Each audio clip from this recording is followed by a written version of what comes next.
Добра вечер, почитувани гледачи. Јас сум Драган Милосављевиќ. Вие следите емисијата Заспи ако можеш. 23 декември, полека доаѓаме до крајот на оваа 2025 година. Не умори некако, морам да признаам, годината што изминува. Многу настани се случија, некои од нив и исклучително важни, некои не толку, меѓутоа им придаваме значење понекогаш и кога не мора. Време е да направиме, ако може така да се каже, една сумеризација или сумирање на годината која што поминува, и претседателката Гордана Селјановска-Давкова го одржа својот годишен говор во кој што испрати многу пораки, морам да признам. Власта вели дека овие пораки биле државнички, опозицијата се разбира вели дека се партиски на машинеријата на ВМРО и се во тој правец и во тој смисол. Но ќе дојдеме до тој дел вечерва. На моје големо задоволство, верувам и ваше, гостинка моја и ваша е пратеничката Иванка Василевска. Добра вечер. Добро вечер, Драган.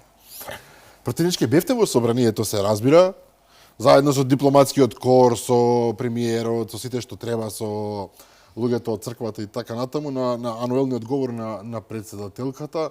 Ајде да тргнеме од малку поинаков распоред. Венко Филипче, председателот на СДСМ, рече дека тоа е, за жал, партиски говор, и тоа партиски говор на најкорумпираната, најкриминалната влада во историјата на Македонија, на Европа и така натаму, и дека председателката не успеала практично да се надмине себе си и останала во шинелот на вашата матична партија. Видете, без опозиција нема демократија, и јас како личност која што се залагам за демократските институции и развој на демократските правила, и ценам дека со сето свое делување сум го докажала и покажала тоа многу пати, колку е важно да го сослушате другиот, дури и кога не размислувате исто, и да не заборавите, нели, треба една нитка на која што јас секогаш, нели, алудирам на она институционална меморија која создава впечатоци, но и искуство врз база на кој што може да се градат одредени оценки. За жал морам да дадам вака со еден таков вовед една констатација, тоа е дека Венко Филипче е заробен длабоко во фрчковизмот и во пропагандата на лажните машинери кои одамна повеќе од 20 години веќе се надминати и како начин за артикулација во политичка битка, но и како модел со кој што би можело да се освојат, нели, гласови, да се собере група на луѓе која ќе ви верува, ќе се фати на тој, нели, бран, ќе учествува во истиот, и тоа е толку ветво и застарено што просто делува и несериозно. И не верувам парадокс во него, додека зборувате за флоскулите на претседателката, практично вие користите флоскули. Апсолутно. Па видете, создавањето на, дали тоа се оние стари Гебелсови методи, од тие како политичка опција ги истрошија за време на шарената револуција. Мислам дека комплетно прегореа во таа цела композиција и пропагандна машинерија, и овие сега трзаи, како би рекла, оние струјни удари со кои што практично го закопуваат лидерот на опозицијата, се токму тие, и затоа тоа изгледа толку смешно. Сега, за среќа, од пред 20 години, кога пак беше малце поограничена и во медиумска смисла, и во однос на тоа да се достават информациите на времено и така натаму, денеска сите во нашите смарт телефони имаме по еден мал телевизор, имаме достатно информации, дури и премногу информации кои што треба да ги селектираме, и може да процениме дали некој говорел од лично име, дали некој представал нечии политички идеи, дали бил некој ја исполнил задачата, ја испратил пораката или не. Но да излезете и априори да кажете дека, пример, првата изјава што ја прочитав после излагањето на претседателката Селјановска-Давкова беше, замислете, дека таа говорела во името на најомразената држава во Европа, која што се борела, која што најмногу имала корупција во она. Не знам за која држава конкретно мисли. И мене ме збуни, морам да признам. Можам да предпоставам, ќе оставам на нашите гледачи тие самите да проценат дали е тоа логички и дали има некаква врска или не, но она што е смешно е што тука немаше никаква врзивност, бидејќи таа навистина ги опфати сите и болни, најболни точки во општеството и се она што треба да се адресира како порака и ако внимателно ја слушавме, ќе видиме дека таа укажа и на тоа што е она што е најважно, а таа критика е директно на адреса на актуелната влада, а тоа се нели и во евроинтеграцијскиот процес, но и во самото нели развивањето на македонското општество, тоа е борбата со корупцијата и борбата да се дојде до правосудство кое што ќе биде достојно за македонските граѓани. Чисто кога сме кај председателката како личност, а не и како политичар, а не како конкретниот говор, таа дојде навистина со поддршка од ВМРО ДПМН на оваа должност, меѓутоа факт е дека таа генерално гради имидж на жена која што има свој став и своje мислење кој што често пати не мора да се подредува под она што го има партијата која што ја поддржала, не како една друга господја која што отиде многу далеку, па малку градот ни го пропасти, да не се враќаме на тоа тажно минето, туку на еден навистина коректен и принципиелен начин, тамо каде што, како што видите, има простор за критика, зошто да не, тамо каде што е добро, и дочарникот има право да каже, па кога е добро, добро е. Меѓутоа имате другата страна, очигледно потреба априори се да се негира, се да се дисквалификува, и тоа е тоа.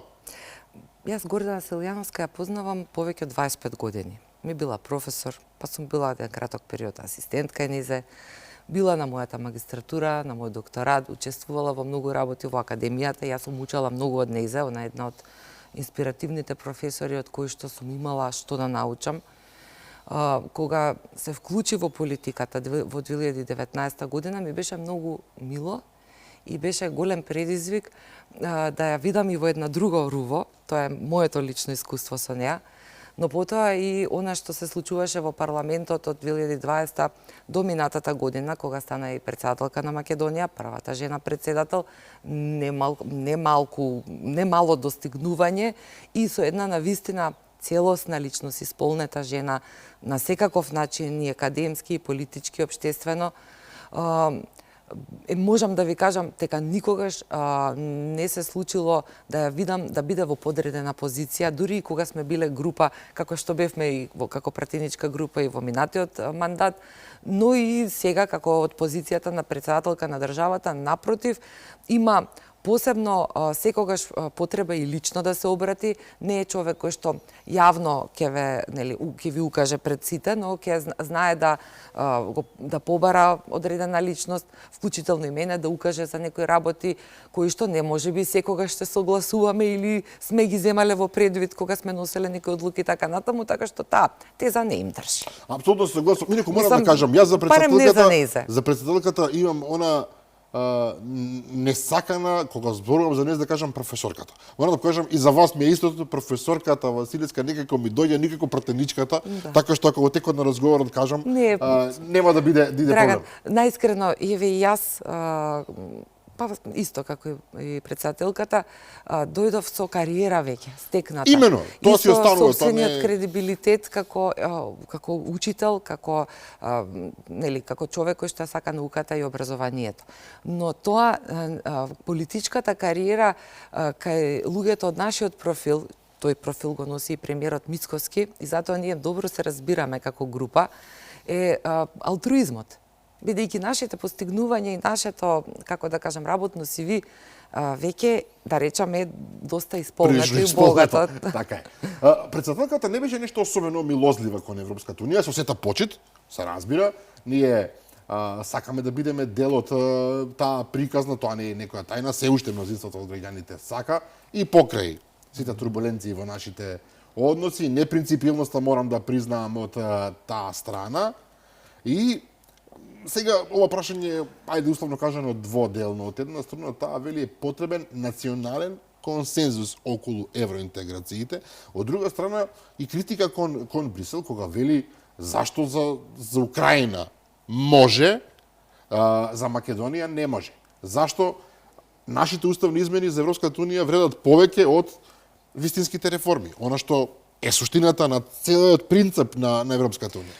Па видете, ако се сетите, до пред некоја година имавме квислиншка политика на тогашното државно раководство, која се засноваше на желбите и договорите кои тајно ги правеше ни помалку ни повеќе господинот Бујар Османи од позиција министер за надворешни работи, што не беше во неговите овластувања. Крајните овластувања беа во рацете на председателот и на премиерот на државата. Но и тие самите нема информација и не беа инволвирани во начинот на преговори и она што е дефинирано во Тамо истите. двајца луѓе работеа практично. Што Ако ви кажам и тоа денес, како кажа председателката од собраниската говорница, и јас многу се израдував дека го спомена, бидејќи некако забораваме дека некои работи се случува и некако се губи континуитетот на нештата или причините зашто сме дојдени во одредена ситуација, најчесто неповолна, кога е во неповолна смисла, но навистина ние се водевме битка во собранието да не удостои тогашниот министер за надворешни работи Османи да ни ги покаже записниците или посебно вториот протокол да знаете така воопшто натаму. што станува збор. Да, па они измислија тогаш дека треба да има оние кои ќе имаат безбедносен сертификат, само тие ќе можат, па тие што има во моментот безбедносен сертификат и на нив им беше попречено. На крај тој подели едно ливче на кое што имаше некои финални заклучоци кои не беа до крај јасни. Секако ние имавме неофицијална информација веќе во тој период што се случува и што е направено и заради тоа застанавме децидно не. Но на она што во тој период премиерот Ковачевски тогашен го дозволи она водство што го превзема Демократската унија за интеграција да ги распарчува и да ги дораскрчмува македонските национални интереси беше, и мислам дека и она иницијална каписла која потоа им се удри в лице на самите Социјалдемократски сојуз за Македонија. На Македонија повторно ќе кажам за жал, бидејќи навистина таа лева структура во македонскиот блок и како е потребна за да постои балансот и развојот на плурализмот. Тоа не е сомнено професор Сега видете, знаете што направија тие, само се извинам уште нешто. Мене ми е малку мислата поекстензивна. Тие му оставија простор на еден, би кажала, аздисан и крајно сомнителен политички организам, како што е левица, да гризат од нивното ткиво и да го соберат поголемиот дел од нивното јадро, кое природно никогаш не би дошло кон ВМРО ДПМН и не би гласал од идеолошки причини, принципиални причини, што е сосема разбирливо и во ред. И значи вратата на пеколот ја отворија ширум на прво себе си нанесувајќи си штета, а понатаму и дозволија една друга структура која исто така длабоко влезена и седната во скутот на Демократската унија за интеграција и понатаму да действува и да го разорува македонското ткиво. И секој кој што учествува во тоа, сметам дека несвесно, најчесто и се молам да е така, дека несвесно заведен или од побуди кои што се некако површни ги привлекуваат кон нив, но од друга страна штетата која што дополнително се прави на Македонија е веќе безгранична. Но оние критериуми кои што Европската унија исто така ги постава во однос на нас и сојузништвото против македонскиот јазик, идентитет и култура која е европска идеја. Значи тоа не е само на нашиот источен сосед, бидејќи оди со консензус и со разбирање на неколку други останати европски земји членки. Говори за тоа дека не постојат критериуми и искрен однос кој би не довел онаму каде што припаѓаме. Или, можеби, намерата е од Западен Балкан да се остави едно парче кое што ќе биде на маргините на Европа, кое што ќе биде сива зона, која што ќе биде некој остаток од отоманскиот посет. Иако географски е натаму. нелогично и историски, како сакате, културно е нелогично. Видете, ние од Украина сме повеќе Европа, сигурно, секоја час за украинците. Меѓутоа, ние сме повеќе Европа. Војната во Украина е исто така и одлуката да се одат чекорите, да се забрзува тој евроинтегративен процес е политичка одлука. Апсолутно. И таа политичка одлука има геополитички аспекти, има и историска компонента, но има и развојна стратешка компонента, би рекла, вие и сме дискутирале кај вас и друг пат на оваа тема, и краткорочна и долгорочна, која што во секој случај повторно треба да ги гледаме централните интереси на главните играчи во рамките на европскиот блок. Зошто е тоа така? Но, професорке, абсорбцијата на Украина значи ужасно многу пари, реално заради големината на таа земја, абсорбцијата на Украина значи генерално проблем со децении веројатно со Русија. Вие не знаете како ќе реагира Русија на целиот тој процес. Навистина тамо владат едни поинакви правила во овој момент. Апсорпцијата на Македонија, ние земаме Македонија затоа што е наша, за другите повеќе или помалку, за Европската унија била ништо. Еден миг нема да не почувствуваат за земјите објективно. од Западен Балкан по глава на жител е 5 евра. Утре да не примат Ништо тоа нема да смени. Освен што ќе добијат уште неколку работници со дозвола. Да. Без бугарски пасош. Сега да бидеме реални, ништо посебно и никаков негативен импакт нема да Драган, имаме. за жал, не велам дека така дали треба да биде, ниту па ми е мило, но многу ми е жал што старите вредносни системи, особено оние меѓу двете светски војни и сојузништвата кои што се случија за време на Втората светска војна, денеска повторно ја кројат капата како на Европа, така и на овој вулгарно наречен регион Западен Балкан.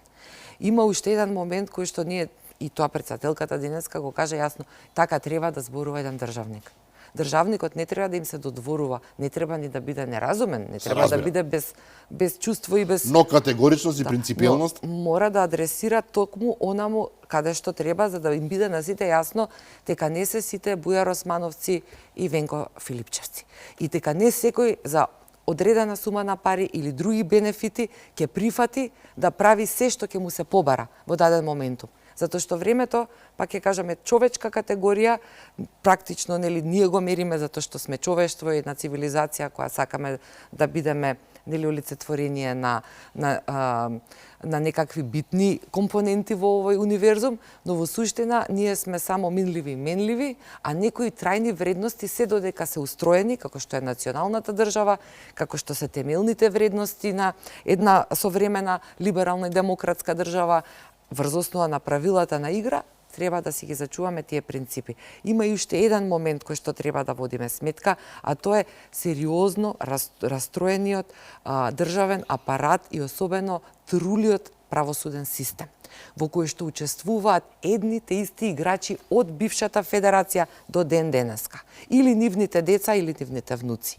Еден систем корумпиран, дерогиран и неделотворен, кој што не создава правна сигурност во нашата земја. И на тој начин Република Македонија станува заложник на такви структури кои не овозможуваат луѓето да дишат слободно, и тоа е една од големите причини, можеби и најголемата, поради која што младите сакаат да се иселат од тука. Веќе не е економски оддел, така е. Не економскиот не е, затоа што artificial intelligence со сите други нели онлайн платформи можете, ако сакате да работите, кој сака да работи, да се снајде и да работи. Не мора да зависи ни од партија, ни од некој таму глупави шефови. Но човек правно не сака да се чувствува небезбеден и тоа е се покажа за оваа генерација многу важно. Видете, вие да го злоупотребувате државниот апарат за да вршите тортура. Јас споминав заедно со моите со партици, истомисленици, 7 тешки години на закани, уцени. Тоа сум го говорила и многу пати и на факултет имав од одредени колеги закани, без никаква причина, сакам да кажам, од колеги кои што беа нели миленици на тој режим. Па сега никогаш не можам да го разберам, сега се многу добри, инаку сега се добро интегрирани, да знаете. Но никогаш не можам да го разберам тој дел. Професорке, се извинувам што влегу. Еве, професор ќе велам. Во случајов па и професорка одговара. Никогаш не можам да го разберам тој дел, не само во вашата фела во високото образование, туку генерално оној специфичен момент каде што луѓе ми зборуваат отворено дека нивните колеги во кој сакате сектор, во МВР, во војската, каде и да е, во даден момент најотворено и најбрутално се пресметувале со своите колеги. Со подметнување, со закани, дури не криење, ќе видиш кој буквално со ќе видиш сега што ќе се случи. Па имаме такви, ама тие за жал и тие се наоѓаат патот и преку различни структури и сега повторно исплевуваат, сега се експерти. Па доктори вистински. Сега се не на науки, спин доктори, тоа се политиканти, манипуланти, тие таквите но за жал тие преживуваат успешно. Видови можат да преживеат, ама во систем кој што нема вредности. Тука сме. И кога сме ги изгубиле вредностите по патот, тие можат да имаат одредено влијание. И за таквите луѓе треба да се има тврд стомак и човек да не се скрши. Затоа што не секој денеска е подготвен да издржи стоички, нели, секој си вели па чека имам фамилија, чека имам ова, имам и стандардно е животот, дај да преживеам, да се. И остава така да тече, а тие така растат, но мислам дека се менува климата, не се толку комотни, бидејќи не сите сме спремни да бидеме кооперативни, не само заради тоа што нема тежина и вредност, туку затоа што не може да испорачат резултати. И тоа се гледа во слабиот развој на правосудните реформи, кои што се, еве, и година и пол сме на власт, немаме тука некој напредок, тоа и председателката го укажа, дека ние мораме да се посветиме на воведувањето на правна сигурност, на правда, на носење на сет на закони во правосудниот систем, кои што ќе доведат до тоа луѓето да се почувствуваат безбедно во својата држава. Па на крај крајва, тие ги плаќаме сите од својот джеб. Тоа е клучот. Ќе дојдеме до тој момент, само уште една работа ме интересира од говорот на Филипче, односно од реакцијата на Филипче на говорот на председателката. Ова не е прв пат, вели председателката, дава поддршка на влада што ја носи земјата во изолација, да бидеме црна точка во Европа и во Македонија влада е српскиот цвет. Ова ми е мене многу интересно затоа што се повторува во Бранови. Прво, изолација, објективно, најобјективно, без никаква, да забораваме за моментот дека сте пратеничка на ВМРО ДПМН. Каде има изолација на Македонија и каде, во кој фамозен српски свет е Македонија, а особено тоа го зборат луѓето кои што тој српски свет, условно, односно председателот Александар Филипче, практично зависи, Александар Вучич, Александар Филипче реков, зависеа еден период. Треба да му бидат благодарни доживотно за сите работи што ги даваше и што направи. Видете, таму исто ние имаме пример, можев јас сум укажувала, дури сум била испинувана и тоа го имам така абсолютно, да кажам. Абсолютно, се сеќаваме на тоа, да. Ми е, мислам, од дури вас правеа да, мислам смеју. Представник на српскиот свет, така. Да, значи тоа е многу смешно. Јас во принцип, знаете како, јас сум воспитана да ги почитувам сите и сите кои што ја почитуваат Македонија и мене, јас ги сметам за пријатели. Така е.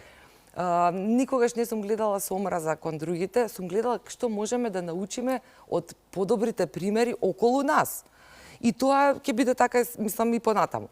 Но она што е многу смешно и дури трагично, пред неколку дена наистово дебатирав со неколку колеги во парламентот, замислете, ајде да се вратиме само од 90-тите наваму. Кој фрлаше бугарски летоци и правеше фама во Македонија раните 90-ти? ВМРО ДПМН или СДСМ начело со Тито Петковски тогаш, како главен инспиратор. Кој ги тепаше албанците на Битпазар 97-ма? Фрчковски и Бранко Црвенковски или ВМРО ДПМН? Значи, кој создаваше анимозитет кон Бугарија? СДСМ. Кој создаваше антиалбанска пропаганда? СДСМ.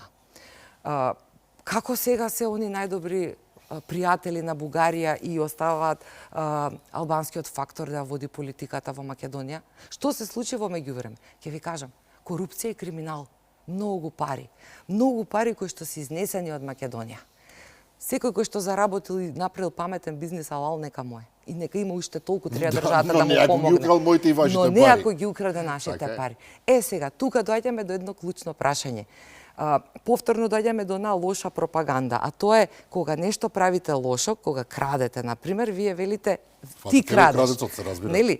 Кога лажете, велите не го согледувате сопствениот болен впечаток, туку велите не, председателката лаже, Иванка лаже, Драган лаже, сите лажеме. Сите лажеме, само тие не лажат. И тие си живеат така во тој наратив, бидејќи тоа е во суштина само една маска. Да, но тоа не носи резултат, веќе се покажува дека во овој момент, за жал, веројатно на сите опозицијската партија СДСМ е во најлошиот дел од својата историја. Тие одат на вистина кон една лоша, многу лоша иднина.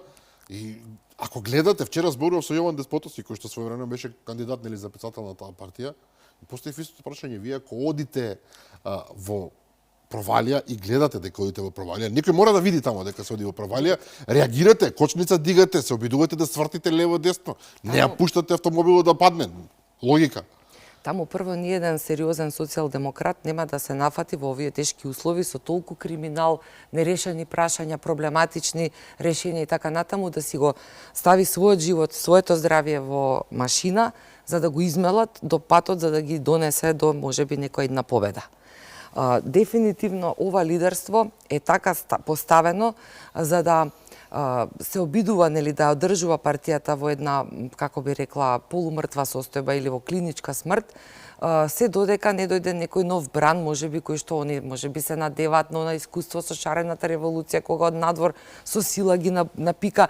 Значи Драган, во оваа држава не еден јавен обвинител. Геополитички логики, морам да признам се. Како вела може да се случи, ама тоа може да се случи 2050 година. Може да никогаш. А можеби никогаш. Ама има еден друг моментум. Кога доаѓате незаслужено на власт и кога вашите институции на системот не реагираат, Уставен суд не го оспорил изборот на Талат Џафери 2017, значи бројот на пратеници кои што го бираат Талат Џафери, значи има луѓе кои што заборавија, но има луѓе како мене што не заборавија, Драган. И тоа е суровата вистина. За разлика од нив, и кај мене и кај луѓето со кои што јас ги споделувам истите вредности, не постои омраза, не постои желба за освета, но постои еден длабок нескриен презир и една, како да кажам, рамнодушност, бидејќи нивната тежина не може да биде онаква каква што посакуваат, бидејќи реално не ја заслужиле. Тој што се тепал, кој што се борел, кој што дошол легитимно на власт, дали успешен, неуспешен, помалку успешен, небитно, тој историјата ќе се суди.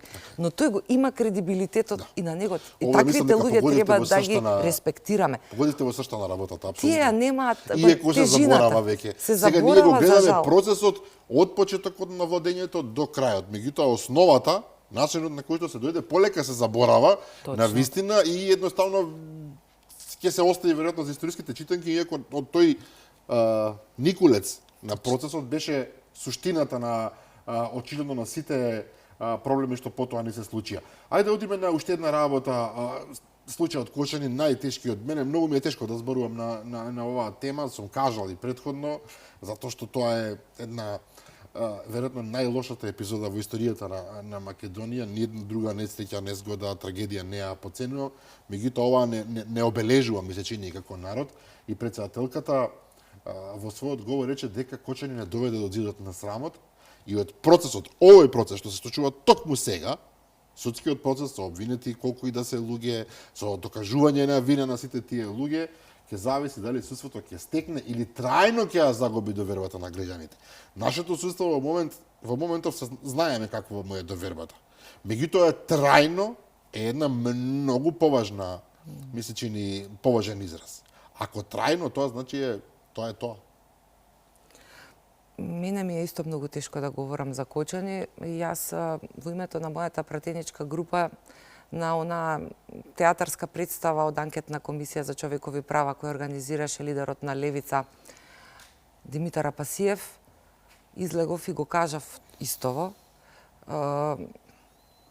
Не знам како може човек да нема душа за оние деца кои што заминаа и сите оние луѓе кои што така трагично отидоа. И како можат и понатаму да си дозволуваат и да учествуваат на нив, да им се лепат и други структури кои сакаат од тоа да бустаат одредена тема, врз основа на која што нели водата ќе ја пренасочат во сосема поинаква политичка конотација, а ќе го изместат овој тек на судски процес. И бидејќи на вистина имам некако да кажам едно шесто сетило прво за лажни луѓе, како што е Димитар Апасиев, а понатаму и за злоупотребата на родителите кои што не може да ги утешите со ништо, но и оние деца кои што заминаа и кои што нема начин, тоа го каже претседателката денес, не можете таа штета да ја поправите колку и да сакате. Но вешто, но се извинувам што влегувам во зборот, но вештиот асортиман на зборови од таа страна може да предизвика сериозни... Ним не треба за ништо да им се лутиме. Значи, не можеме да замериме. За политичкиот вокабулар на одредени луѓе, ве спомнав едно лице, кој што многу целта им е таа приземно, но убедливо тие се тренирани за тоа. Они тоа го правеа и со Тамара девојчето, го правеа и со други, и со Мартин случајот и со... Но тоа се трагедии, она што мене ме фрапира, тоа се трагедии кои што злоупотребуваат. Ние не злоупотребуваме, не знам. Може да ми дозволите, ако си дозволам да си кажам. Значи, тоа се луѓе за мене без душа. Не може да се оградите од мене, може би ваков говор не е политички говор, но како луѓе имам Такво е моето мислење, дека тоа се бездушни луѓе кои капитализираат на туѓата болка и тоа, мислам, во сите луѓе кои што се, нели, религиозни, без оглед на која конфесија припаѓаат, можат да ме разберат на што сакам, на што алудирам. Но она што е клучно, вие веќе го спомнавте, тоа е дека има една активна судска истрага, постапка се извинувам, и 2 предистраги за случајот Кочани. И тоа е навистина еден процес во кој што не можете да капитализирате и да правите преки судови. И тоа го кажа денеска претседателката. Иако некој би сакал, да вика, сме реални, да. Таа баш убаво кажа, во институционалното постапување не може да го надокнади она што правото и правдата треба да го обезбедат на начин пропишан според уставот и законите на Македонија. Оваа држава има правила на игра. Тоа беше, така беше и во собранието на анкетната комисија. Ние имаме деловник за работа, имаме правила на игра, имаме пропишани можности врз основа на кои што можеме да зборуваме, да земаме реплика, да бараме пауза и така натаму. Тоа што за жал тие се обидуваат да го злоупотребат и на, нели, смешна тривијална фигура што направила некаква платформа или не знам што, па мене ме опоменува, ми сам дошол кај мене дома и ми кажуваат како ќе стои чашата, како ќе стои тањерот. Значи тоа беше така зашто тие дојдоа како бекап, нели, користејќи ги родителите, да избустираат друга енергија, да создадат едно друго чувство на несигурност во Македонија. И секако прстот, моето чувство беше, мислам дека и повеќето од граѓаните се согласија, дека сакаа да го вперат прстот токму кон владата, бидејќи нив им треба да ја завршат задачата, тоа што му е дадено на колегата Апасиев. И јас тоа не можев да го дозволам. Јас имам морал и чест, мојот етички кодекс вели, ако треба, нели, ќе се изеде и ќотек, ама мора да се издржи, да се каже како е. Затоа укажав на тоа дека пред да биде добиена нарачката да прави ваков, да злоупотребува комисијата за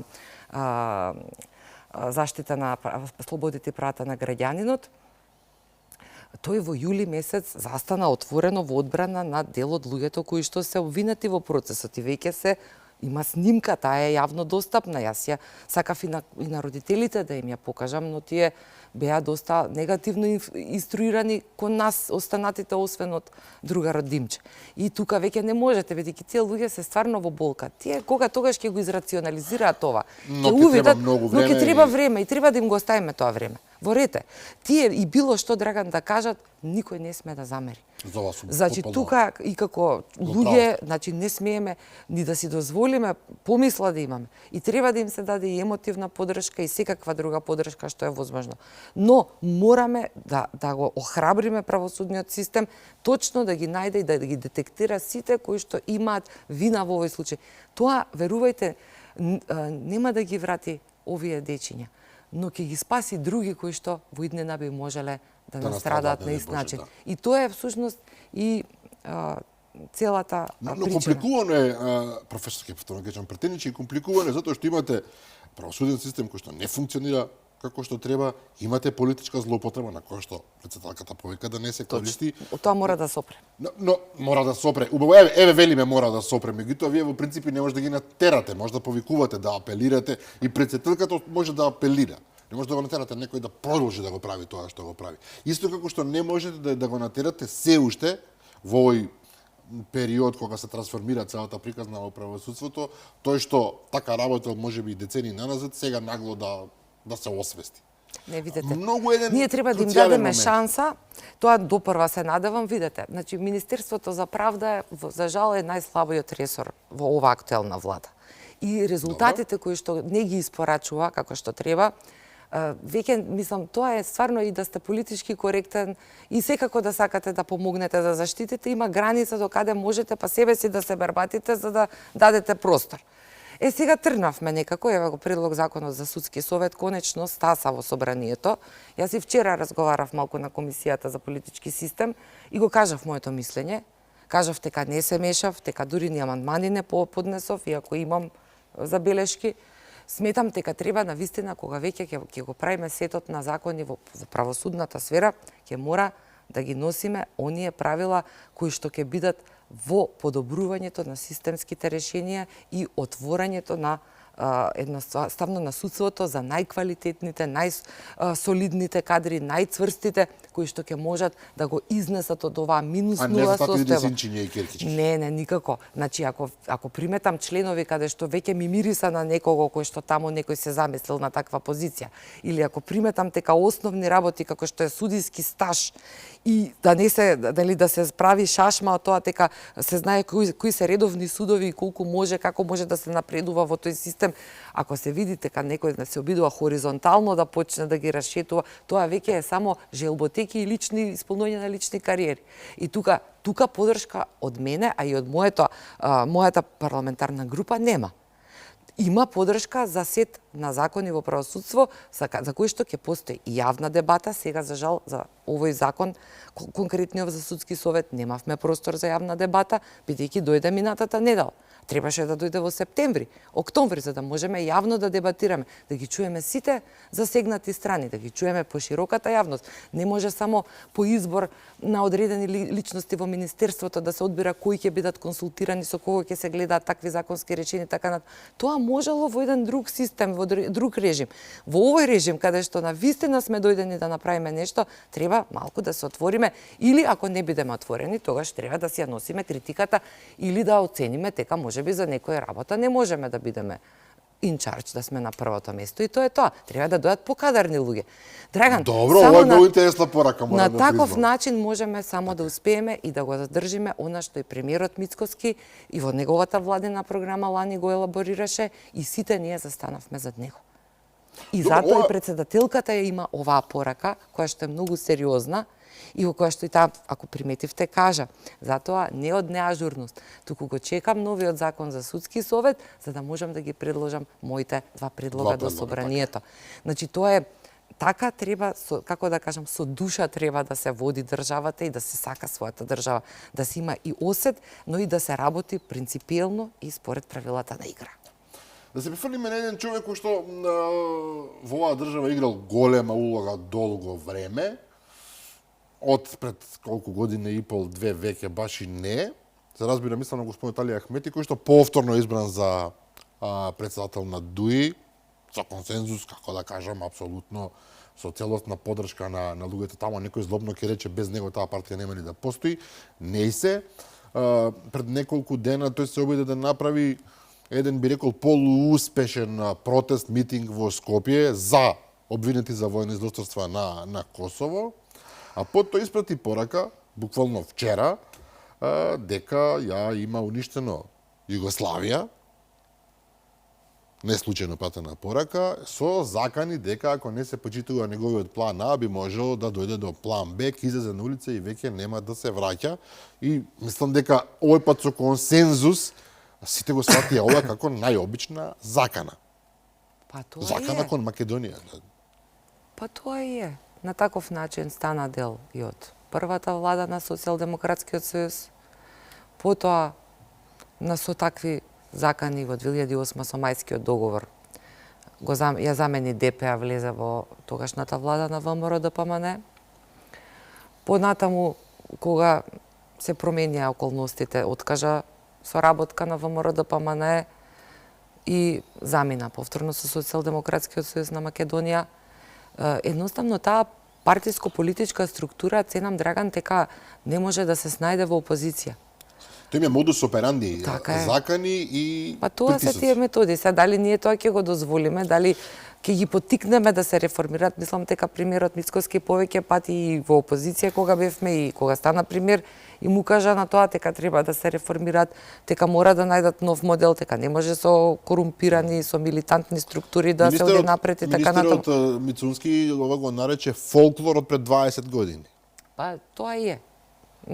Многу соодветна дефиниција.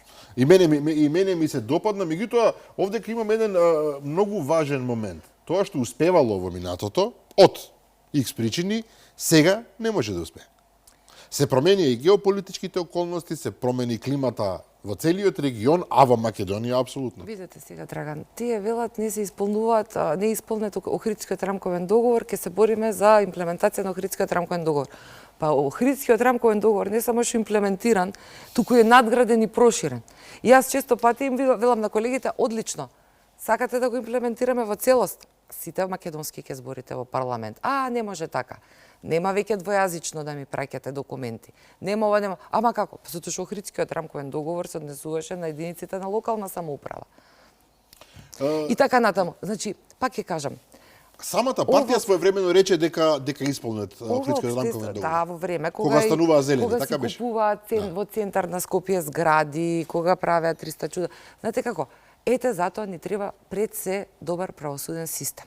Некој кој што, ако треба и родениот брат ќе си го уапси, ако направил кривично дело. Ако е така, да. Ако дојдеме до таква нека идеална состојба, јас верувам дека Македонија многу брзо ќе стане многу атрактивно место и ќе стане многу посакувана дестинација и можеби тогаш и другите, останатите оние кои што се скептични или сега не ни отвараат вратата кон Европската унија, пошироко ќе отворат. Сите сакаат квалитетни и честни, како да кажам, луѓе со кои што може да соработуваат, но и чиста состојба во која што можете безбедно да живеете. Доколку имате такви услови, обезбедите од внатре да зрачите со таква енергија и тоа ќе се рефлектира и кон надвор. А од надвор, тие кои што имаат други аспирации кон оваа територија и кон нашиот македонски народ, си велат, овие и така не може да се разберат, имаат милион проблеми. Нели, од внатре, зашто да не удриме и ние така? Ќе удриме, па ние можеби они се доживуваат како спасители, сега вака сум цинична, не знаеме како се доживуваат и така натаму. Сме имале ние ослободители и спасители во сега велат историјата. администратори сме биле, не сме биле окупатори. Нели, и тоа е се гледате како велат историјата пишуваат победниците. Од нас зависи каква историја ќе пишуваат нашите идни поколенија. Ајде да му дадеме еден кредит плюс на Венко Филипче, токму за изјавата на Али Ахмети. Одговорот на Филипче беше: гледам, кажал ја расторил Југославија, ако мисли дека вака ќе ја растори Македонија, можам да му порачам дека нема да победи на овој начин. Па добро. Ова е дури позитивно. Видете, тоа смешни се изјавите, тие немаат апсолутно навистина никаква тежина. Од тој калибар, прво е далеку времето поминато на таквиот вординг, тоа Муцунски убаво го забележува. Од друга страна, навистина, зошто па би ги земале во некаква владина коалиција луѓе кои што немаат никаква почит кон мнозинскиот македонски народ? Зошто да им се даде простор на луѓе кои не ќе да го говорат македонскиот јазик, не ја почитуваат македонската држава? Проба и како да речам, го силува уставот со тој закон за јазици, каде што нели наметна бинационален принцип и тоа е едно разградување од внатре на државата. Кој никаде не стоеше. И тоа е, видете, тоа е затоа што во тоа време квислиншката власт на Социјалдемократскиот сојуз на Македонија и беше поважно да си ги товари магарињата и да си ги гледа своите интереси отколку да мисли што ќе биде понатаму. И жално е и срамно е денеска на крајот на 2025 година да зборуваме за декаденција, да зборуваме за вординг на политичари кои што се веќе пред пензија, кои што забораиле во кој век се наоѓаат. Така. Кога споменавте начин на функционирање, претседателот на владата многу инсистира на стратешки пристап на работите. Ова се разбира доколку биде имплементиран, ако не, тогаш се само празни зборови. Стратешки пристап во работите. Вашата партија само по себе направи еден стратешки документ, кој што неодамна го промовира на Конгресот во Кавадарци. Меѓутоа имаме и национална стратегија за развој за наредните 20 години. Имаме уште една стратегија, ако не се лажам, се поставува, ми се чини, поправете ме ако грешам, еден принцип на функционирање кој што веќе нема да биде купи ден продај од денес за утре, туку принцип на кој што ќе се базираат политиките и на кој можеме да размислуваме однапред за 10, за 20, за 30 години, нешто што е апсолутно нов квалитет. Доколку биде имплементиран. И неопходно е. Па добро, ако си бидат одговорни институциите на системот, ако секоја власт која што ќе дојде нема да почне од почеток, туку ќе си ги земе сите стратешки текови, ќе си ги продолжува, ќе си ги напредува и надоградува, тогаш има шанса тоа и да успее. Секако заложбата на оваа политичка гарнитура е навистина да се крене Македонија на нозе. И видовме дека тоа е навистина многу тешко, бидејќи сме заглавени многу одамна во длабока кал. И тоа е многу мачен процес. Затоа за храброста зборувам, бидејќи вие кога имате стратешка предвидливост, вие можете да мислувате за економски политики. Точно. Однапред за, не знам, за инвестиции вакви или такви, за што да правиме во здравството, што да правиме во образованието, значи еден процес кој што ќе може долгорочно да се предвидува. Така е. А од друга страна велите ние сме заглавени во кал од кој што уште излегуваме. Точно. И можеби ќе треба и време за Требаше време и човек, нели, да се и сам во секоја една ситуација, нели, и ние во студио имаме малку време да се акомодираме, да го осетиме самиот амбиент, па потоа да почнеме и, нели, подлабоко да разговараме. Така е и во владењето, така и во животот. Јас имам силна, цврста увереност во капацитетот на Мицковски.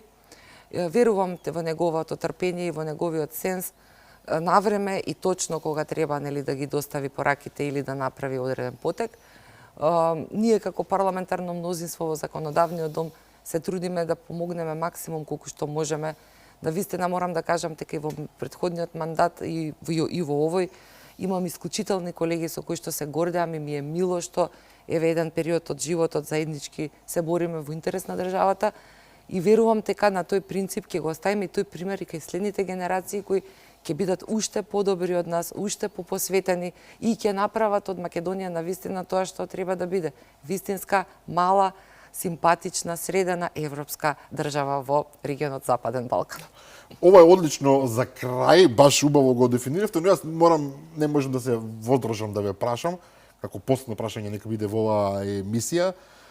Вие пратенички имате еден, од една страна никој не спори елоквентноста, културата и сето тоа, меѓутоа не се либите да кажете во фаца, како што се вели народно. Спомнавте еден политичар, друг политичар, спомнувате одредени луѓе за кои што немате милост, условно кажувате баш како што мислите. Тоа би можело вас по теоретски и политички да ве чини, би можело и не знам да ве чини во односите во институцијата каде што сега сте во собранието, меѓутоа можете да живеете очигледно со тоа. Некои се повнимателни, повеќе играат, кај вас тоа го нема. Јас сум пред се професор универзитетски и си имам професија и си имам моја работа. Мојата улога во политиката е да помогнам. Не дека не сум плаќала цена или не сум добивала удари, но тоа кога ќе влезете во таков систем и во таков океан, посебно како што е политичкиот, треба да сте подготвени да правите разлика од логичко и нелогичко, издржано и неиздржано и така натаму. Но никако не сме човек да се изгуби самиот себе, ниту па принципите и вредностите кои што ги носи. И пак ќе ви кажам, многу пати се случило, нели, тркалото велат се врти, па луѓе кои што многу ми штетеле дошле кога на нив им требало нешто и така натаму. Мојата баба покојна велеше најголема освета е да не се осветиш. И мојата цел е преку критиката или укажувањето да мотивирам подобрување и да видам резултати. Ако ги нема, не можеме. Проблемот и кај нас како општество, и веќе си дозволам сега малку нешто и поопшто, е ние, например, во едно семејство, она дете што е послабо, што помалку учи, што е понеодговорно, целиот фокус да го посветиме на тоа дете, а она дете кој што е исполнително, вредно, умно и така натаму да го занемариме. Тоа е погрешен пристап. Не велам дека ова не треба да се внимава на овој да се помага, но треба да му се даде огромна поддршка на тој кој што има капацитет и знае што сака да направи. Или ќе останеме со полукапацитетни, некапацитетни луѓе кои што ќе го дерогираат системот и нема да можат, колку да сакате добри реформи да имате, нема да може тој систем да се придвижи напред, нема кој да го влече тоа кормило. Платеничка Иванка Василевска, ви благодарам за гостувањето во Заспи ако можеш. Би ви посакувам среќни празници кои што сега доаѓаат, нова година, новата година да ни биде подобра на сите и успеси во понатамошниот тек на кариерата. Благодарам, Драган, на поканата. Секогаш ми е чест и задоволство да поразговараме. Посакувам и на вас, и на вашето семејство, и на сите наши гледачи, на граѓаните на Република Македонија, спокојни новогодишни божикни празници.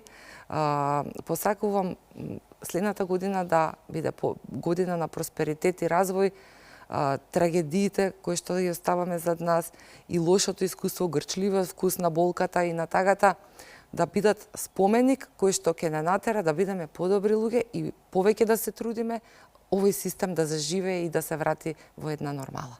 Благодарам на обавите зборови. Да, тука ја завршуваме оваа емисија, почитувани гледачи. Таков е периодот со честитки и со пораки. Се разбира наистина потребно ли е да се одмориме мислејќи вака на убави нешта, но се уште останува работа пред оваа емисија. Утре во 15 часот се разбира е репризното издание, а јас ви се кажувам нова седба со мене и со нови гости утре вечер во 22:30. До тогаш пријатно.